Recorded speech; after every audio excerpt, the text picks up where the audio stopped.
नमस्कार दोस्तों, मैं पुष्पेंद्र स्वागत करता हूं आपका हमारे अपने YouTube चैनल लर्नर्स फाउंडेशन पर। जैसा कि आप देख पा रहे हैं, हम 10th क्लास की मैथमेटिक्स को पढ़ रहे हैं और हमने प्रश्नावली 1.1 से पहले जितने भी उदाहरण प्रमेय हो सकती थी वो हमने अच्छे से कवर की हैं।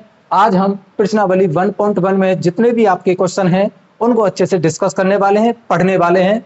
तो आइए, पहला क्वेश्चन है आपका, निम्नलिखित संख्याओं को अभाज्य गुणनखंडों के गुणनफल के रूप में व्यक्त कीजिए। यानी हमें ये कुछ संख्या दी हैं, ये इनके हमको अभाज्य गुणनखंड निकालने हैं और उसके बाद इनको गुणनफल के रूप में भी व्यक्त करना है। तो आइए स्टार्ट करते हैं और पहला लेते हैं।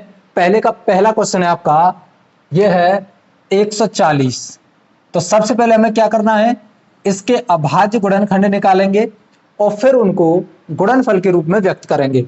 तो देखिए, 140 के अभाज्य गुणनखंड निकालेंगे तो ये 2 से चला जाएगा 70 और 2 से 35 हो जाएगा, और ये 5 से चला जाएगा 7 और ये 7 से एक बार। तो इसके जो अभाज्य गुणनखंड है वो निकल के आएंगे 2 गुणा 2 गुणा 5 गुणा 7। इस तरीके से इसके अभाज्य गुणनखंड निकल के आएंगे।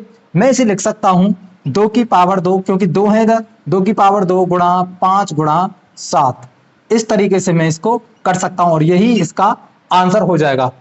अगला है आपका 156। इससे सॉल्व करते हैं। सबसे पहले इसके भी हमें क्या निकालने हैं, अभाज्य गुणनखंड निकालने हैं और फिर उसके बाद इसे गुणनफल के रूप में भी व्यक्त करना है। तो देखिए, 2 से चला जाएगा 2 सत्ते 14 और 2 अट्ठे 16, फिर से 2 से चला जाएगा 2 तिया 6 और 2 नाम 18। अब 2 से नहीं जाएगा, 3 से, 3 एकम 3, 3 तिया 9 और ये अब 13 से चला जाएगा। इस तरीके से इसके अभाज्य गुणनखंड निकल जाएंगे और इसे अब गुणनफल के रूप में व्यक्त करते हैं। तो ये हो जाएगा 2 गुणा 2 गुणा 3 गुणा 13, और इसे मैं लिख सकता हूं 2 की पावर 2 गुणा 3 गुणा 13। इस तरीके से इसको लिखा जा सकता है और यही इसका आंसर हो जाएगा।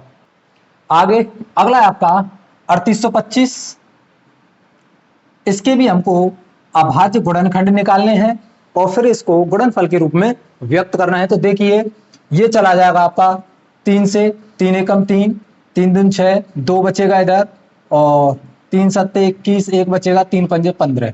इस तरीके से अभी भी 3 से चला जाएगा, 3 चौका 12 हो जाएगा इधर, और 3 दूनी 6, 1 बचेगा, 3 पंजे 15।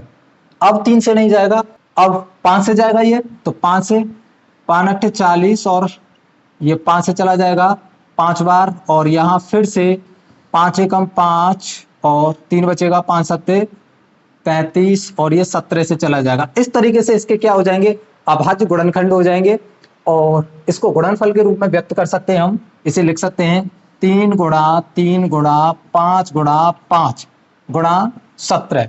इस तरीके से इसको लिख सकते हैं। और देखो ध्यान से, 3 कितने हैं 2, 5 कितने हैं 2, तो मैं लिख सकता हूं 3 की पावर 2 गुणा 5 की पावर 2 गुणा 17। इस तरीके से इसको लिख सकते हैं और यही इसका आंसर हो जाएगा।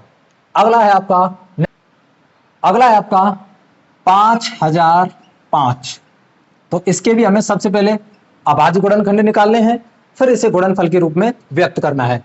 तो 5005 सबसे पहले ये जाएगा 5 से, ये चला जाएगा 1 2 और ये इस तरीके से 0 0 आ जाएगा और इस तरीके से ही हो जाएगा। आगे ये 5 से नहीं जाएगा, अब ट्राई करते हैं हम 7 से। तो 7 से देखते हैं, 7 एकम 7, 3 बचेगा, और 7 चौका 28 और 7 या 21। इस तरीके से ये चला जाएगा 7 से। अब जाएगा ये 11 से, 11 एकम 11, 3 बच गया, 11 तिया 33, सॉरी, इस तरीके से, और ये 13 से चला जाएगा। इस तरीके से इसके अभाज्य गुणनखंड हो जाएंगे। तो मैं यहाँ लिख सकता हूं 5 गुणा 7 गुणा 11 गुणा 13, और ये इसी तरीके से लिखना है और ये इसका आंसर हो जाएगा। इस तरीके से ये होगा। अगला है आपका 7429। 7429। इसके सबसे पहले हमें क्या निकालने हैं, अभाज्य गुणनखंड निकालने हैं और उसके बाद इसको गुणनफल के रूप में लिखना है। तो आइए करते हैं। सबसे पहले ये जाएगा, ये 17 से जाएगा, 17 से चला जाएगा 4 बार, 17 चौको 68, 6 बच गया, इधर हो जाएगा 62 और 17 तिया 51, फिर से इधर 11 बच जाएगा और 17 सत्ते होता है 119। इस तरीके से ये चला जाएगा। अब आगे ये जाएगा 19 से, कितने 19 से जाएगा 19 दून 38, इधर 5 बच गया और 19 तिया 57 और ये 23 से चला जाएगा। इस तरीके से इसके अभाज्य गुणनखंड हो जाएंगे। अब इसको गुणनफल के रूप में व्यक्त करना है तो हम लिख सकते हैं 17 गुणा 19 गुणा 23। इस तरीके से आपको ये करने हैं। इस तरीके से ये हो जाएंगे। आप यहां तक का स्क्रीनशॉट लीजिए। चलते हैं अगले क्वेश्चन की ओर। आगे अगला क्वेश्चन है आपका क्वेश्चन नंबर 2। पूर्णांकों के निम्नलिखित युग्मों के एचसीएफ और एलसीएम ज्ञात कीजिए। कुछ संख्याएं दी हुई है हमें, उनके हमें एचसीएफ और एलसीएम ज्ञात करने हैं तथा इनकी जांच कीजिए कि दो संख्याओं का गुणनफल बराबर होता है एचसीएफ गुणा एलसीएम के। तो इस तरीके से हमें ये सबसे पहले इनके एचसीएफ और एलसीएम निकालने हैं, फिर इनकी जांच करनी है कि दो संख्याओं का गुणनफल बराबर होता है एचसीएफ गुणा एचसीएफ के। इस तरीके से हमें इसकी जांच करनी है। तो पहला है आपका, दो संख्याएं दी हैं आपको और पहले में 26 और 91। तो सबसे पहले हम क्या करेंगे, इनके एलसीएम और एचसीएफ निकालेंगे, फिर इनकी जांच करेंगे। तो एचसीएफ और एलसीएम हम अभाज्य गुणनखंड विधि द्वारा ही निकालेंगे, जो कि हमने पिछली वीडियो में सीखा भी था। तो आइए स्टार्ट करते हैं। दो संख्या है हमारी और ये है पहली आपकी 26, इसके भी आप अभाज्य गुणनखंड निकालेंगे, और दूसरी आपकी 91, इसके भी आप अभाज्य गुणनखंड निकालेंगे। तो 26 के जो हो जाएंगे ये हो जाएंगे 13 दून 26 और ये 13 से, इस तरीके से 26 के अभाज्य गुणनखंड 2 गुणा 13 इस तरीके से हो जाएंगे। 91 की बात करूं तो ये 7 से जाएगा, 7 एकम 7 और यहाँ बचेगा ये 2 7 या 21, ये भी 13 से चला जाएगा। और इस तरीके से इसके भी अभाज्य गुणनखंड हो जाएंगे, ये 91 के ये हो जाएंगे 7 गुणा 13 इस तरीके से। तो सबसे पहले हमें निकालना है इसका एचसीएफ, उसके बाद हम निकालेंगे एलसीएम।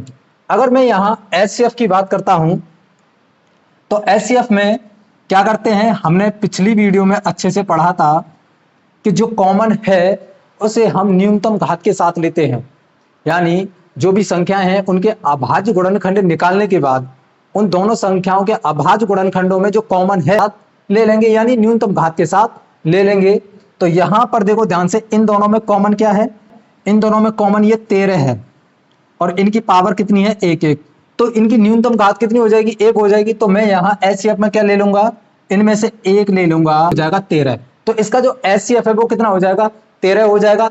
और एलसीएम की बात करें, एलसीएम की बात करें तो जो कॉमन है वो अधिकतम घात के साथ लेना है, जो कॉमन नहीं है वो भी हमें क्या लेना है, अधिकतम घात के साथ लेना है। तो ध्यान से देखो, जो कॉमन है और इनमें से अधिकतम घात क्या है, क्योंकि दोनों की पावर कुछ नहीं है तो इसका मतलब इनमें से 1 ले लेंगे 13, और यहां से कुछ कॉमन नहीं है तो इनको भी ले लेंगे हम 2 गुणा 7। इस तरीके से इसका क्या निकल के आएगा, इसका एलसीएम निकल के आ जाएगा। तो देखिए इनका मल्टीप्लाई करेंगे तो कितना आ जाएगा, मल्टीप्लाई करने के बाद आ जाएगा 182।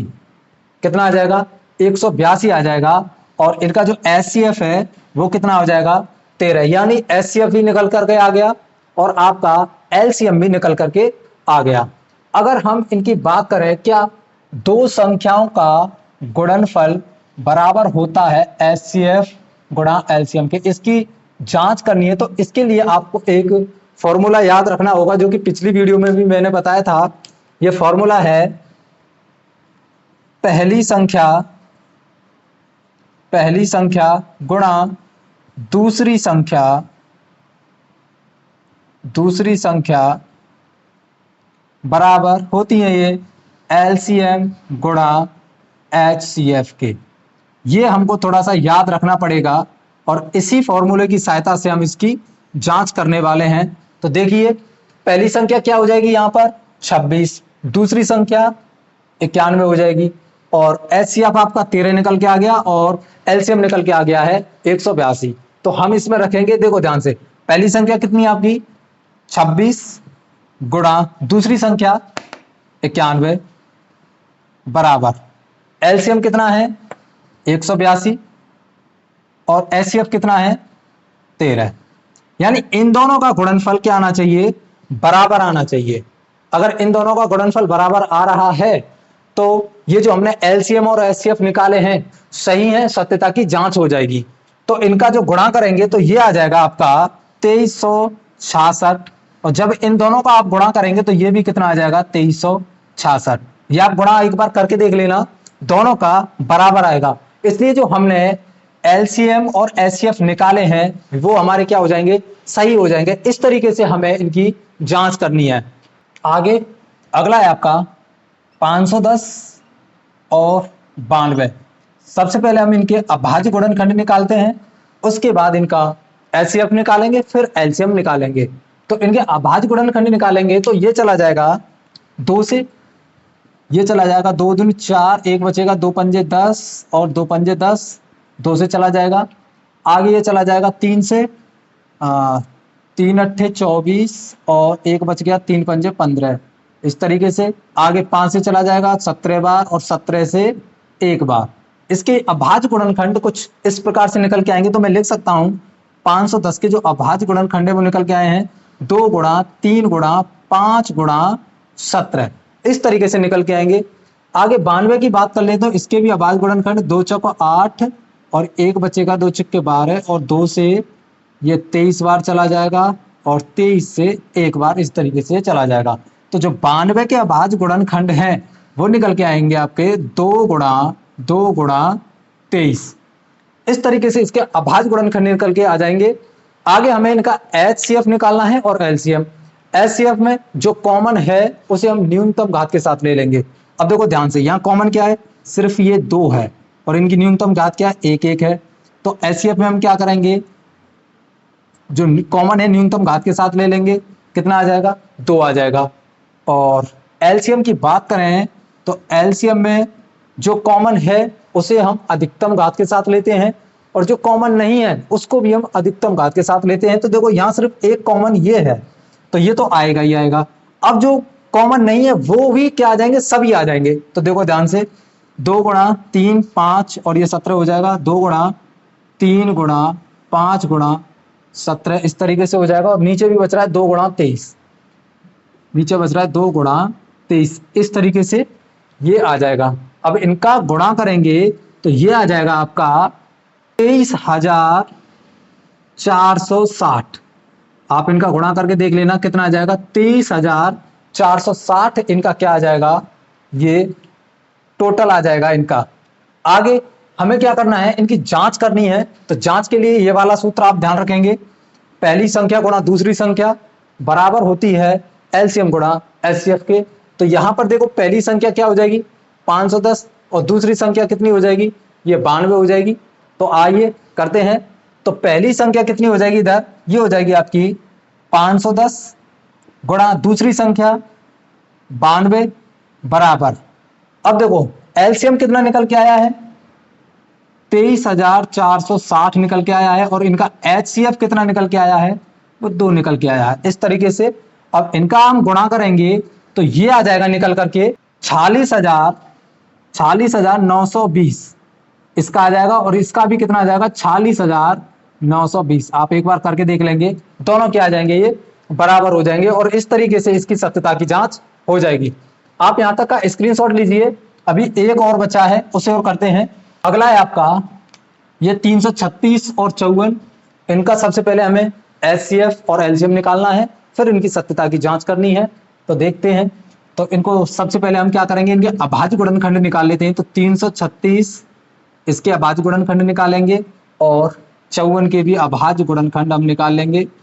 तो देखते हैं इसके कितने हो जाएंगे। ये 2 से चला जाएगा, 2 एकम 2, इधर 1 बच गया, 2 छिक्के 12, 1 बच जाएगा, 8 बार चला जाएगा, 2 अट्ठे 16 हो जाएगा और 2 चौका 8 और 2 से फिर दे देंगे इसमें, ये चला जाएगा 4 बार और ये 2 बार, 2 से फिर चला जाएगा 21 और ये 3 से चला जाएगा 7 और 7 से 1 बार। तो इसके जो अभाज्य गुणनखंड है वो कुछ इस प्रकार हो जाएंगे। तो मैं लिख सकता हूं 336 के जो अभाज्य गुणनखंड है वो निकल के आए हैं 2 गुणा 2 गुणा 2 गुणा 2 गुणा 3 गुणा 7, इस तरीके से ये अभाज्य गुणनखंड निकल के आए हैं। अगर मैं 54 के अभाज्य गुणनखंड की बात करता हूं तो ये 2 से चला जाएगा, 2 दूनी 4, 2 सत्ते 14, 3 से चला जाएगा 3 से चला जाएगा 9 बार, और फिर से 3 से इस तरीके से ये चला जाएगा। और जो 54 के अभाज्य गुणनखंड हैं वो कुछ इस प्रकार से निकल के आएंगे, 2 गुणा 3 गुणा 3 गुणा 3 गुणा, इस तरीके से इसके ये अभाज्य गुणनखंड निकल के आ जाएंगे। सबसे पहले हम क्या निकालेंगे, इनका एचसीएफ निकालेंगे। जो कॉमन है उसे हम न्यूनतम घात के साथ ले लेंगे। तो देखते हैं इसमें कॉमन क्या क्या है। तो देखिए, एक तो आपको दिखाई दे रहा है ये 2, इसके अंदर एक कॉमन है। दूसरा इसमें एक कॉमन और है, देखिए ध्यान से, एक कॉमन ये हो जाएगा इसमें, यानी 2 और 3 कॉमन आ रहे हैं। और इसकी भी पावर 1 है, इसकी भी पावर 1 है, इसकी भी पावर 1 है, इसकी भी पावर 1 है। तो हम इसको न्यूनतम घात के साथ लेते हैं। तो एचसीएफ की अगर मैं बात करूं तो कॉमन है, न्यूनतम घात के साथ एक बार 2 आ जाएगा और एक बार कितना आ जाएगा, इनमें से 3 आ जाएगा। तो फाइनली मेरे पास जो एचसीएफ है वो कितना निकल के आ जाएगा, 6 निकल जाएगा। आगे अगर एलसीएम की बात करें, जो कॉमन है उसे हम अधिकतम घात के साथ लेते हैं, जो कॉमन नहीं है उसको भी हम अधिकतम घात के साथ लेते हैं। तो देखो इनमें से अधिकतम घात कितनी है, 1 है। तो एलसीएम में यह आ जाएगा इस तरीके से 2 गुणा 3, ये जो कॉमन है ये आ गए। अब देखो 2 2 2 और 7 इधर बच रहा है, यानी 2 गुणा 2 गुणा 2 गुणा 7, और आगे यहां देखो 3 3 गुणा 3 गुणा 3, इस तरीके से ये इनका एलसीएम निकल के आएगा। जब इसका आप गुणा करोगे तो ये आ जाएगा आपका निकल करके 3024, 3024 ये निकल के आ जाएगा। आप एक बार देख लेना इसका गुणा करके। तो इसका जो एलसीएम है वो कितना निकल के आया, 3024, और इसका जो एचसीएफ है वो कितना निकल के आया, वो 6 निकल के आया। अब इनकी सत्यता की जांच कर लेते हैं। तो वो इधर देखिए आप, तो यहां लिख सकता हूं पहली संख्या गुणा दूसरी संख्या बराबर होती है एलसीएम गुणा एचसीएफ। ये आगे पीछे आप कैसे भी रख सकते हो, इससे कोई फर्क पड़ता नहीं है। चाहे तो आप एचसीएफ को पहले रख सकते हो, या एलसीएम को बाद में, या एलसीएम को पहले या एचसीएफ को बाद में, इससे कोई फर्क नहीं पड़ता है। ये आपको फॉर्मूला याद रखना है, इसी से हम सत्यता की जांच करने वाले हैं। तो देखिए पहली संख्या इसमें हो जाएगी ये, तो ये पहली हो जाएगी, ये दूसरी संख्या हो जाएगी। आप इसको भी दूसरी मान सकते हैं, इसे पहली मान सकते हैं, कोई फर्क नहीं पड़ेगा। तो देखिए ये हो जाएगी आपकी 336 गुणा और 54 बराबर एलसीएम कितना निकल के आया है, 3024, 3024 एलसीएम निकल के आया है। और एचसीएफ कितना निकल के आया है, 6 निकल के आया है, 6 एचसीएफ निकल के आया है। तब आप 18144, 18144 निकल के आएगा। ये भी कितना निकल के आएगा, 18144। आप एक बार गुणा करके देख लेंगे, दोनों बराबर आएंगे। इस तरीके से इसकी सत्यता की जांच हो जाएगी। आपको ये इस तरीके से करने हैं। आप यहां तक का स्क्रीनशॉट लीजिए। चलते हैं अगले क्वेश्चन पर। अगला क्वेश्चन है आपका क्वेश्चन नंबर 3, अभाज्य गुणनखंडन विधि द्वारा निम्नलिखित पूर्णांकों के एचसीएफ और एलसीएम ज्ञात करने हैं। यानी अभाज्य गुणनखंड विधि द्वारा हमको ये जो संख्याएं दी हैं, पूर्णांक दिए हैं, इनके हमें एलसीएम और एचसीएफ ज्ञात करने हैं। तो पहला दिया है आपको, पहले की बात करें तो 12, 15 और 21, इन सभी के सबसे पहले हमें क्या करने हैं, अभाज्य गुणनखंड निकालने हैं। उसके बाद इनका एचसीएफ और एलसीएम ज्ञात करना है। तो सबसे पहले हम निकालेंगे 12 के अभाज्य गुणनखंड इस तरीके से, फिर 15 के, और फिर 21 के, इस तरीके से इनके अभाज्य गुणनखंड निकालेंगे। तो ये हो जाएंगे 2 से 6 बार, और 2 से 3, 3 से 1 बार। इस तरीके से आप नीचे लिखते रहे ना। 12 के जो अभाज्य गुणनखंड है वो निकल के आए हैं 2 गुणा 3। 15 की बात करूं तो ये 3 से जाएगा 5, और 5 से चला जाएगा 1 बार। इसके निकल के आए हैं 3 गुणा 5। और 21 की बात करूं तो ये 3 से चला जाएगा 7, और 7 इस तरीके से। तो 21 के जो अभाज्य गुणनखंड है वो निकल के आए हैं 3 गुणा 7। ये इसके अभाज्य गुणनखंड निकल के आए हैं। अब हमें निकालना है इनका एचसीएफ और एलसीएम। एचसीएफ में जो कॉमन है, जो भी इनके अभाज्य गुणनखंड निकल के आए हैं, उनमें से जो कॉमन है उसे हम न्यूनतम घात के साथ ले लेंगे। और एलसीएम में जो कॉमन है उसे हम अधिकतम घात के साथ लेते हैं, जो कॉमन नहीं है उसको भी हम अधिकतम घात के साथ लेते हैं। तो ध्यान से देखेंगे, यहाँ पर इनमें से कॉमन क्या है, तो आप देख पा रहे हैं यहां से इनमें कॉमन है ये 3, इन तीनों में कॉमन है और तीनों की पावर कितनी है, 1 1 1। तो मैं यहां लिख रहा हूं एचसीएफ में हम क्या करते हैं, जो कॉमन है उसे न्यूनतम घात के साथ लेते हैं, न्यूनतम घात के साथ। ये आपको ध्यान रखना है कैसे लेते हैं, न्यूनतम घात के साथ लेते हैं। तो यहां कॉमन क्या आ रहा है, सिर्फ 3 आ रहा है, तो एचसीएफ कितना हो जाएगा हमारा, 3 हो जाएगा। अगर एलसीएम की बात की जाए तो एलसीएम में जो कॉमन है, एक तो कॉमन आपका 3 आ रहा है, उसे हम अधिकतम घात के साथ लेते हैं, लेकिन अधिकतम घात भी कितनी है इसकी, 1। तो एक तो 3 आ गया आपका, जो कॉमन नहीं है उन सबको भी लेना है। तो देखिए ध्यान से, यहां क्या बचा, 2 गुणा 2, 2 गुणा 2 ये हो जाएगा, नीचे 5 बच गया और 7 बच गया। इस तरीके से इनका एलसीएम निकल के आ जाएगा। जब मैं इनका गुणा करूंगा तो ये निकल के आएगा 420। इनका एलसीएम कितना निकल के आएगा, 420 निकल के आएगा, और एचसीएफ कितना निकल के आएगा इनका, 3। इस तरीके से आपको ये करना है। अगला वाला है आपका 17 23 और 29। ये संख्या दी है 17, इसके भी अभाज्य गुणनखंड, 23 इसके भी अभाज्य गुणनखंड निकालने हैं, और 29 इसके भी अभाज्य गुणनखंड निकालने हैं। और ये सभी संख्या क्या है, अभाज्य संख्या है। ये सिर्फ अपने आप से विभाजित होंगी और 1 से 1 से विभाजित होंगी, अन्यथा और किसी संख्या से विभाजित नहीं होंगी। इसलिए 17 से चला जाएगा, और ये 23 से, और ये 29 से ही जाएगा। तो 17 के जो अभाज्य गुणनखंड है वो कितने निकल के आए, 17 गुणा 1, इस तरीके से लिख सकता हूं। 23 के जो अभाज्य गुणनखंड निकल के आए वो कितने निकल के आए हैं, वो निकल के आए आपके 23 गुणा 1, और 29 के जो अभाज्य गुणनखंड है वो निकल के आए आपके 29 गुणा 1। अब देख लीजिए इनमें से क्या कॉमन है, इनमें से जो कॉमन आ रहा है वो आ रहा है आपका 1, इनमें से कॉमन आ रहा है। और एचसीएफ की बात करें तो जो कॉमन है उसे हम न्यूनतम घात के साथ लेते हैं, जो कॉमन है उसे हम न्यूनतम घात के साथ ले लेंगे। और क्या कॉमन है, 1 कॉमन आ रहा है, तो ये हमारा एचसीएफ कितना हो जाएगा, 1 हो जाएगा। एलसीएम की बात करें तो एलसीएम क्या है, जो कॉमन है वो तो हमें लेना ही लेना है। जैसे यहां से कॉमन क्या आ रहा है, 1 आ रहा है, ठीक है ले लिया, और बाकी का जो कॉमन नहीं है वो भी लेना है हमको। तो ये हो जाएगा गुणा 17 गुणा 23 और गुणा 29। इस तरीके से हमको एलसीएम निकालना है, और इसका जब आप गुणा करोगे तो ये आ जाएगा आपका 11,339, 11,339। आप इसका गुणा करके देखेंगे तो ये आ जाएगा आपका 11,339। इस तरीके से आपको ये करने हैं।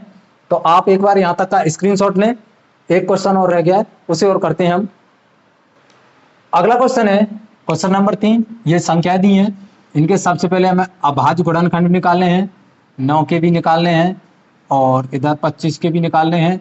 तो इनके सबसे पहले हम अभाज्य गुणनखंड निकाल लेते हैं। तो ये आ जाएंगे आपके, इसके निकलेंगे 2 से 4, 2 से 2, और ये एक बार चला जाएगा इस तरीके से, ये 3 से जाएगा और ये एक बार चला जाएगा इस तरीके से, और इसकी बात करें तो ये 5 से इस तरीके से एक बार चला जाएगा। तो इनके जो अभाज्य गुणनखंड है वो निकल के आए हैं, आप देख सकते हैं इधर 8 के जो अभाज्य गुणनखंड है वो निकल के आए हैं 2 गुणा 2 गुणा 2 इस तरीके से, और 9 के जो अभाज्य गुणनखंड है वो निकल के आए हैं 3 गुणा 3, और 25 के जो अभाज्य गुणनखंड है वो निकल के आए हैं 5 गुणा 5। इस तरीके से इनके अभाज्य गुणनखंड निकल के आए हैं। अब हमें क्या करना है, एचसीएफ निकालना है और एलसीएम निकालना है। फिर से एचसीएफ जो कॉमन है उसे हम न्यूनतम घात के साथ ले लेंगे। यहाँ पर देखिए एचसीएफ में जो कॉमन है उसे न्यूनतम घात के साथ लेंगे, न्यूनतम घात के साथ। और एलसीएम की बात करें, यहाँ देखिए एलसीएम में अधिकतम घात के साथ, जो कॉमन है उसे अधिकतम घात के साथ